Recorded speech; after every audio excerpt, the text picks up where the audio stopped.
Whether you call them home fries or potatoes O'Brien with peppers and onions, these breakfast potatoes are an easy way to feed a crowd. Here, they're cooked on a sheet pan in the oven using the air fryer setting. We're going to start with washing our potatoes. We'll scrub all the dirt off and cut out any bad spots or growths from the eyes like these. I have an old Calphalon 7-inch Santoku knife that we've probably had for 12 years now, and I noticed that the blade has a few dings in it that'll need to be worked out next time I sharpen it. We're going to dice the potatoes into roughly bite-sized pieces.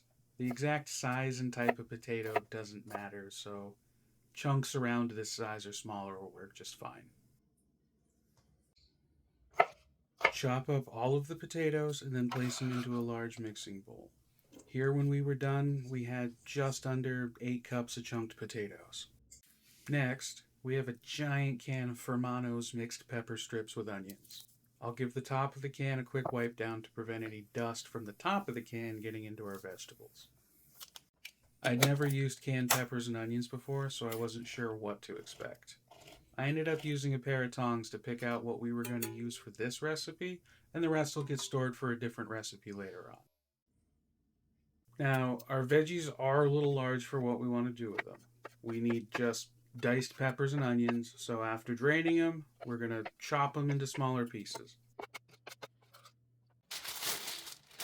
With all the ingredients prepped, you can begin cooking. Preheat the oven's air fryer setting to 425, then spread the oiled potatoes out in a single layer on a parchment-lined sheet pan. Cook for about 10 to 15 minutes. After the first 10 to 15 minutes of cooking, check on the potatoes. These weren't quite ready for the next step yet, so turn them to keep them cooking evenly and return them to the oven for another 10 minutes. When we check on the potatoes again, they should be showing clear signs of cooking.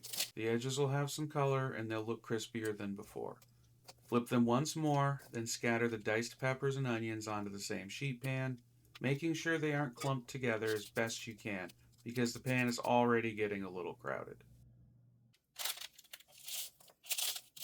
After another 10 to 15 minutes, everything should be finished cooking. The potatoes will have good color along the edges, and the peppers and onions have reduced in size and softened. At this point, some of the edges may be starting to darken slightly, and cooking much longer would risk burning. Transfer everything to a large mixing bowl, and while it's still warm, finish with some more seasoned salt, black pepper, and parsley flakes.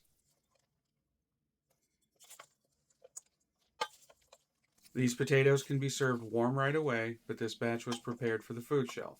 We portion them into individual containers so they can cool safely and be stored with a label. We document our cooking and share it both here and on our website so food content can help support more food in the community.